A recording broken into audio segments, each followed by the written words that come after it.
Até agora ele é trivial. Muito obrigado. Fico muito feliz por ter vindo aqui mais um ano, conseguir entrar nos meus shows. Muita gente na rua às vezes me cobra, vou lá para assistir e tal. Isso me traz uma maior responsabilidade ainda, porque eu não quero decepcionar todos que vêm me assistir. Estou muito feliz de ter parado mais um tour dentro da minha casa. Muito obrigado a todos. Tá aí o grande campeão, Denner, vem cá. Ederson de Oliveira, o Lilo vai se preparando. Tem possibilidade de ser o grande campeão, passar você. Qual que é a mensagem que você fala para ele agora?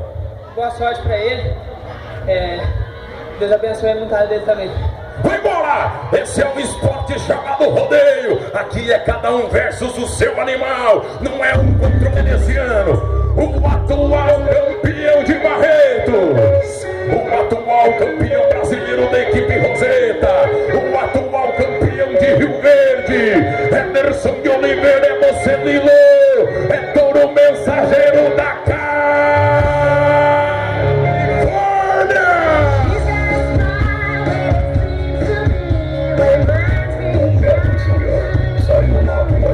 psicopata.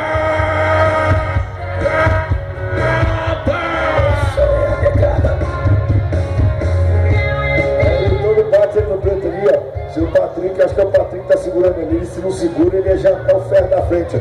Mexeu com o homem, tá com sangue quente.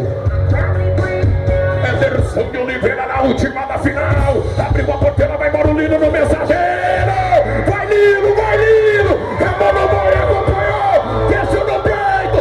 Domínio total, pode pular fora. Já deu uma bota, Ederson de Oliveira. Meus amigos, um dos maiores fenômenos de montaria do Brasil na atualidade, ó. Esse moço aí tá um monstro. E os meninos de Paulo de Faria lutaram muito para segurar esse homem aí, mas não é fácil, ele não cai de nada. Pode aplaudir, gente. O homem luta muito. 88,50, tá aí o grande campeão de Paulo de Faria. Aí, vamos falar com ele, Ederson de Oliveira.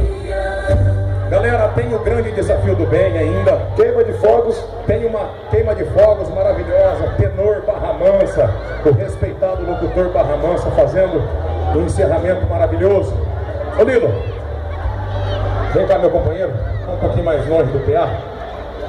Qual a emoção de montar numa cidade onde aqui temos o homem que trouxe essa modalidade na qual você leva o ganha-pão para sua casa, como o nosso diretor de rodeio, Gilmar Felipe, Rando Nunes, tem inúmeros competidores que já se aposentaram.